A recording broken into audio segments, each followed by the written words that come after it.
तो दोस्तों दुनिया जो है ना वो डॉलर पे चल रही है, ये समझ लीजिए। तो अमेरिका क्या करता है, डॉलर छापता है। आप और मैं कभी बीमारी ना हुए तो अस्पताल का तो धंधा चौपट हो जाएगा। वही हाल है हथियार बनाने वाली कंपनियों का। जब तक दुनिया में कलेश नहीं होगा, जब तक दुनिया में तू मैं नहीं होगी, जब तक खून नहीं बहेगा, इनका हथियार कोई खरीदेगा कौन? पर्सनल वेपन तो एक आध आदमी खरीद लेता है। मोटी कमाई कहां से होती है? जब देश देते हैं ऑर्डर अरबों डॉलर का। अब हुआ यह है कि दोनों पार्टी चाहती है कि मोदी जी बीच में कूद जाए और मोदी जी कुछ कर दें, और मोदी जी ने बोल भी दिया है कि इनके बीच में शांति, मैं आपको बताता हूं इनके बीच में शांति होगी कब। নমস্কার, আপনাদের সবাইকে স্বাগত। রাশিয়া ইউক্রেনের যুদ্ধ 2 বছরের বেশি সময় থেকে চলছে। এই যুদ্ধের পিছনে অনেক বড় হাত রয়েছে আমেরিকার। তবে রাশিয়া ইউক্রেন এটা বুঝে গেছে এই যুদ্ধ থামাতে পারে ভারত। এই নিয়ে বড় ঘটনা সামনে এসেছে। এই সব নিয়ে ভারতীয় মেজর গৌরবারিয়া কি বলেছেন শুনুন। दोस्तों, जेलेंस्की जो कि यूक्रेन का राष्ट्रपति है और पुतिन अभी अभी दोबारा री इलेक्ट हुए हैं रूस के राष्ट्रपति के तौर पे, दोनों ने रिक्वेस्ट करी है प्रधानमंत्री मोदी को कि भाई आप जल्दी आइए। दोनों ने रिक्वेस्ट करी है। और ऐसा क्यों? क्योंकि दोनों पक्ष ये मानते हैं कि असली जो पीस मेकर है, जो शांति बहाल कर सकता है, वो भारत है। ऐसा वो लोग क्यों सोचते हैं, ऐसा उनके सोचने के क्या कारण हैं, और भारत से इतनी उम्मीदें क्यों हैं उन लोगों की, कई बार हम पहले बता चुके हैं दोस्तों। लेकिन आज एक नया ट्विस्ट है। जिस तरीके से अमेरिका और यूरोपियन देश हॉटस्पॉट ढूंढते हैं दुनिया में, एक तो इंटरनेट वाला हॉटस्पॉट होता है जो आपको पता है, एक हॉटस्पॉट वो होता है कि दुनिया में फ्लैश पॉइंट्स कौन से हैं, दुनिया में जंग कहां चल रही है। ये धंधा है दोस्तों, आपको तो पता ही है ये धंधा है। और धंधा इस प्रकार से है कि अमेरिका चाहता है कि कहीं ना कहीं कलेश हो। जब कलेश होगा तो अमेरिकी सरकार, देखिए दुनिया डॉलर पे चल रही है, दुनिया डॉलर पे चल रही है, आपको पता है। वो डॉलर छापता कौन है? अमेरिका छापता है। यानी भारत भी जब ये कहता है कि हमारे जो विदेश मुद्रा हमारे पास जो पड़ी हैं वो 600-650 अरब डॉलर हैं, तो डॉलर बोलता है, डॉलर बोलता है ना यार। चाइना बोलता है कि हमारा इतना बड़ा हमारा फॉरेन एक्सचेंज रिजर्व है, चाइना भी डॉलर बोलता है, रूस भी डॉलर बोलता है। तो दोस्तों दुनिया जो है ना वो डॉलर पे चल रही है, ये समझ लीजिए। तो अमेरिका क्या करता है, डॉलर छापता है। सारे छापे खाने डॉलर के अमेरिका के पास हैं और कोई कर नहीं सकता। अमेरिका डॉलर छापता है और अमेरिका करता क्या है कि चलो ईरान में लड़ाई शुरू कर दी, इराक में लड़ाई शुरू कर दी, कोई भी दो देशों के बीच में शुरू कर दी, या अमेरिका खुद वहां पे घुस गया। ये क्या होता है, देखिए सबके पास ना ग्रुप्स हैं वहां पे अमेरिका में। मैं आपको थोड़ा मैं समझा दूं क्या होता है कि जैसे कि एक कंपनी है, वो हथियार बनाती है और अरबों खरबों डॉलर के हथियार बनाती है और दुनिया भर में एक्सपोर्ट करती है। जाहिर सी बात है वो चाहते हैं कि उनका प्रॉफिट बढ़े, वो चाहते हैं कि उनके शेयर के प्राइसेस बढ़ें। और वो बढ़ेंगे कब यार? जो एक बात बताओ, कोई ऐसा अस्पताल है, मैं आपसे सवाल पूछना चाहता हूं दोस्तों, कोई ऐसा अस्पताल है जो ये सोचता है कि यार सभी लोग हेल्दी हों, सभी लोग स्वस्थ हों? वो ये सोचता है कि बीमार आदमी आए और उसको स्वस्थ करके भेजूं। लेकिन अगर दुनिया में सभी स्वस्थ हो गए, आप और मैं कभी बीमारी ना हुए, तो अस्पताल का तो धंधा चौपट हो जाएगा। वही हाल है हथियार बनाने वाली कंपनियों का। जब तक दुनिया में कलेश नहीं होगा, जब तक दुनिया में तू मैं नहीं होगी, जब तक खून नहीं बहेगा, इनका हथियार कोई खरीदेगा कौन? पर्सनल वेपन तो एक आध आदमी खरीद लेता है। मोटी कमाई कहां से होती है? जब देश देते हैं ऑर्डर अरबों डॉलर का, अरबों डॉलर का पेमेंट इनके पास आता है। सुनते ही स्टॉक मार्केट में इनके शेयर्स का उछाल आता है, उससे पैसे कमाते हैं, चारों तरफ से पैसे कमाते हैं दोस्तों। तो ये है अमेरिका का किरदार। अब दोस्तों अमेरिका ने चढ़ा दिया जेलेंस्की को झाड़ पे, बोला बेटा चढ़ जा सूली पे, भला करेंगे राम। वो भी चढ़ गया घोड़े पे बैठ के, जैसे पाकिस्तानी जिहाद पे जाते हैं, वो भी जिहाद पे चला गया। वहां पे उसको पड़े जूते जेलेंस्की को, और रशिया ने मार मार के सुअर बना दिया। इसकी आधी फौज कट गई, इसकी आधी फौज कट गई दोस्तों। दुनिया धमकियां दे रही है, हम ये कर देंगे, पुतिन को ये कर देंगे। पुतिन को भी पता है इनकी दो कौड़ी की औकात नहीं है जो यूक्रेन में आके लड़े। हिम्मत तो लड़ो ना, चेक क्यों काट रहे हो? ओ भाई अगर तुम्हारी हिम्मत है तो चेक क्यों काट रहे हो? हथियार क्यों? तो खुद आके बोलो कि नहीं, ये जाके बोलो कि जेलेंस्की तुम्हारा भाई है और तुम अपने भाई के कंधे से कंधा मिला के लड़ोगे रूस से। कोई कर रहा है? कोई नहीं कर रहा, कोई नहीं कर रहा।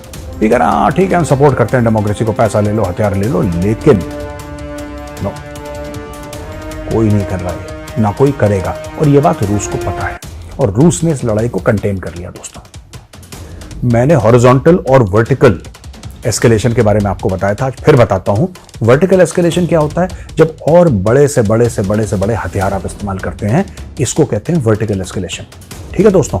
हॉरिजॉन्टल एस्केलेशन क्या होता है? जब दायरा जमीन पे लड़ाई का बढ़ जाता है, जमीन पे दायरा बढ़ जाता है लड़ाई का। इस लड़ाई में थोड़ा बहुत वर्टिकल एस्केलेशन हुआ, हॉरिजॉन्टल एस्केलेशन हुआ नहीं। रशिया ने लड़ाई कंटेन कर ली। एक फ्रंट है 1000-1500 किलोमीटर का, वहीं पे दनादन चल रहा है। कोई और देश क्या इसमें आया? बिल्कुल नहीं आया। कोई क्यों नहीं आया? आप सोचिए, 2 साल से ऊपर हो गए लड़ाई को। 23 फरवरी को 2 साल खत्म हो गए इस लड़ाई को। मार्च खत्म होने को आ रहा है।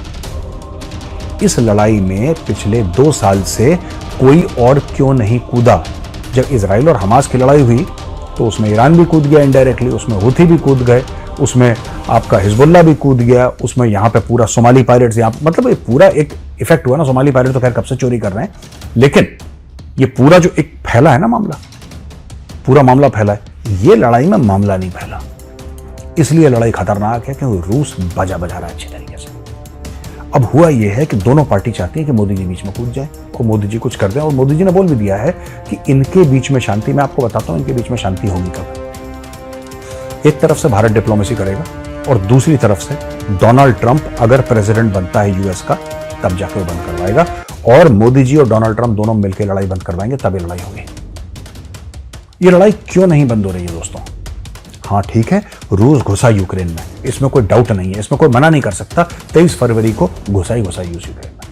2022 23 फरवरी की तारीख है, ठीक है। लेकिन इससे बड़ी बात क्या है आपको पता है? दुनिया चाहती नहीं है लड़ाई खत्म हो। They don't want. आपने देखा होगा कि जब मार लग रही थी हमास की और इजराइल ने सुअर की तरह मारा हमास को, सुअर की तरह मारा हमास को, दौड़ा दौड़ा के मारा है, दौड़ा दौड़ा के, भगा भगा के मारा है। ठीक है जी। दुनिया सीजफायर की बात कर रही है कि नहीं कर रही? अमेरिका से लेकर हर एक पार्टी, चाहे अरब देश हो, चाहे अमेरिका हो, चाहे यूरोप हो, सब एक ही जबान बोल रहे हैं, ceasefire ceasefire ceasefire ceasefire ceasefire. बोल रहे हैं कि नहीं बोल रहे? लेकिन कभी आपने ये देखा है कि यूक्रेन और रशिया के बारे में किसी ने बोला हो सीजफायर सीजफायर? ये नहीं बोल रहे, क्योंकि सीजफायर चाहते नहीं है। ये वहां पे सीजफायर चाहते हैं, यहां पे सीजफायर नहीं चाहते, क्योंकि इनको अभी भी ऐसी उम्मीद है कि ऐसी कुछ बाजी पलटेगी, कुछ हथियार इनका चल जाएगा, कुछ इनकी स्कीम, कुछ इनका प्लॉट, कुछ इनका प्लान, कुछ इनकी स्ट्रेटजी चल जाएगी, जिससे कि रूस के टुकड़े हो जाएंगे। यही दिमाग के साथ ये लोग लड़ रहे हैं और रूस उनको जूते मार रहा है। दोनों, ये तो मैंने आपको बैकग्राउंड समझाया दोस्तों, दोनों ने, ज़ेलेंस्की ने और पुतिन ने यह बोला है कि एक बार लोकसभा के चुनाव खत्म हो जाएं तो मोदी जी आप हमारे देश में आइए। तो सिर्फ भारत ही नहीं, पूरी दुनिया कहती है कि अब तो मोदी आएगा। ठीक है, ये पूरी दुनिया विश्वास कर रही है, अमेरिका का भी विश्वास है, यूरोप का भी विश्वास है, और यूक्रेन और रशिया तो कह ही रहे हैं। उन्होंने बोल दिया कि लोकसभा चुनाव हो रहे हैं, वरना देश ऐसे में चुप रहते हैं। देश क्या कहते हैं कि कोई बात नहीं, हम देखते हैं लोकसभा के चुनाव कोई और आएगा या कौन आएगा, हम उसके साथ डील कर लेंगे, हम उसके साथ डील करेंगे। लेकिन यहां पे यूक्रेन और रशिया को भी 110% गारंटी है कि आना मोदी नहीं है। मोदी जी आएंगे, फिर मोदी जी कलेश दूर करेंगे, इसलिए दोनों इनवाइट कर रहे हैं। और ये रूस का, देखिए सिर्फ भारत है दोस्तों, मैं आपको एक बात बताता हूं, सिर्फ एक भारत है जो इंटरेस्टेड पार्टी नहीं है। बाकी पूरी दुनिया की जितनी भी शक्तियां हैं, सारी की सारी इंटरेस्टेड पार्टी हैं इस पूरे कॉन्फ्लिक्ट में, सारी की सारी इंटरेस्टेड पार्टी हैं। कुछ ऐसे देश हैं जो चाहते हैं रूस जीत जाए, कुछ ऐसे देश हैं, ज्यादातर देश हैं जो चाहते हैं यूक्रेन जीत जाए, शांति हो जाए। सिर्फ भारत चाहता है, सिर्फ भारत है जो जोर जोर से बोल रहा है कि लड़ाई बंद करो, सबसे पहले लड़ाई बंद करो, सबसे पहले सीज फायर, हॉस्टिलिटीज बंद करो। ये कौन सा देश है? Only India. आप बता दीजिए, क्या यूएस के राष्ट्रपति ने कभी बोला कि वहां पे शांति होनी चाहिए?